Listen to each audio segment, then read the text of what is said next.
Welcome to another episode of the Issues of the Day podcast. We bring you the hottest issues and topics that are in the news and that concern most all people. We are not a political station, nor do we promote any one side of the story.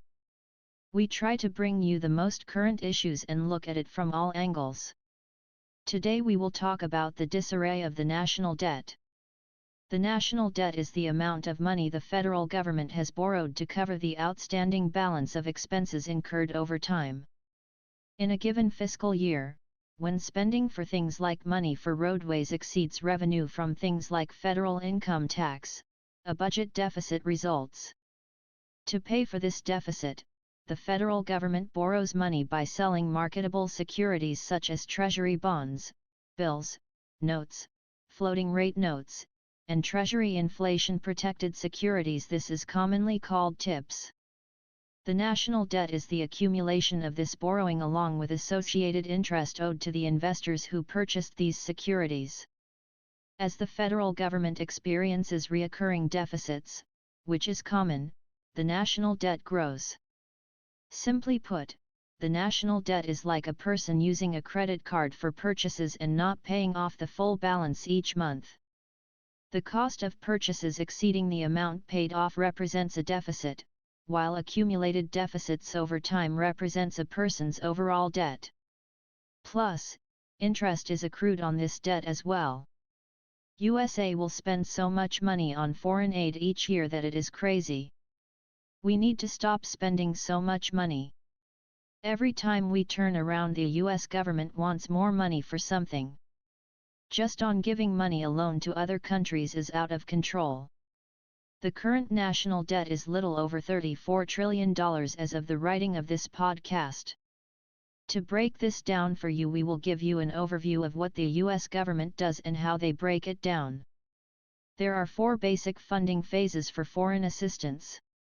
President's budget request, what the current administration request for other countries. Appointed and planned, an act of the United States Congress allowing U.S. federal agencies to incur obligations for specified purposes. Obligations are binding agreements. Disbursements, these are amounts paid by federal agencies, by cash or cash equivalent. The following is for the world, not for the USA in the year 2023. The current administration has asked for an additional $115 billion to support all programs around the world. The US government is supporting over 208 different countries in the world to the amount of $144 billion. We have sent over $17 billion to Ukraine and promised to send another $775 million more. We have sent almost $4 million per year from now to year 2028 to Israel before the war started, and now USA is sending $14.3 billion more. Yes, these countries are at war. We are in the middle. We could have stopped these conflicts even before they started. We remember Biden telling Putin a little incursion is okay. Biden gave Putin the green light to invade Ukraine, and now the world is suffering because of it. We must fund the war in Ukraine as well as enable Russia to get richer because we do not supply or sell the goods to Europe that they need to survive, such as liquid gas or LPG as it is known. The pipeline from Russia is supplying that to Europe now and cutting out those profits the USA made on supplying our allies with it. It's like we are funding both sides of this war in Ukraine and we are suffering for it.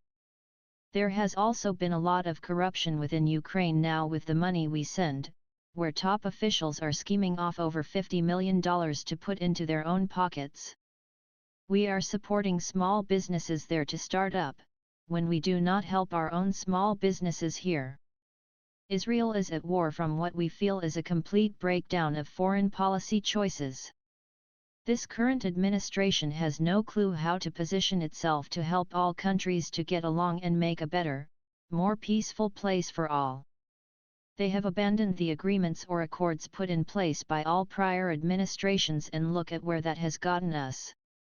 It has put the Middle East and the United States in trouble. Some other countries that we send money to, that might surprise you. 260 million to Gaza, 280 million to Lebanon, 260 million to the West Bank, 1.5 billion to Jordan, 1.5 billion to Egypt, 43 million to Yemen, 290 million to Somalia, and the list just goes on and on. We have sent in the year 2023 over 740 million to the Millennium Challenge Corporation. They use this money in some countries like Benin, Morocco, Mongolia, Niger, Senegal to name a few. This US government agency priorities is to push climate change and inclusion and gender. Do we really need to send almost $1 billion to 35 different countries to help promote an agency that has top priorities like that? We think that the US can use that $1 billion to help its homeless or veterans here at home within our own borders.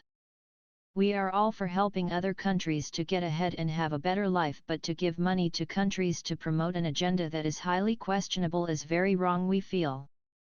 That money could be better spent here at home in the USA for securing our borders, helping the homeless population, building our own infrastructure. Sure, the US government pushed a $1 trillion bill through to help build up our infrastructure. Remember the Build Back Better program? It was to give us better roads and bridges. And rail systems. We have more train rail issues now than ever before. We have an ever-increasing death rate on American highways due to road conditions alone. Our cargo ports are so overwhelmed and in bad shape that we cannot sustain the imports we need. It was to give us all high-speed internet and a more affordable internet at the same time. Our internet alone has gone up in price, not down, ever since this bill was put into place. The American taxpayers are footing this bill in our debt, and we are getting little to nothing in return. It's just another government agency sucking money in and giving little in return. Seems these agencies do not know how to manage themselves and put our money to good use. Maybe look at who are the hand-picked cabinet members are, that run these departments, and that alone we feel is enough to understand why everything is costing more and the American public is on the hook for a swelling debt. We need this administration to go back to the things that were working before they took over. They are ruining this country now and for the future just in the amount of debt we have. The world sees us as weak, and unable to make good choices when the time is needed. We really need to change the way this country is run right now as far as our policies go. Let's pull back our spending for everyone else on policies that are highly questionable and that do not return us any results except world conflict and conflict within our own borders as well. We just need a change and need our politicians to stop trying to ruin this country by going after each other at all costs. Yes, there is always a butting of heads, but that is one way we get things done, to see both sides of the issues.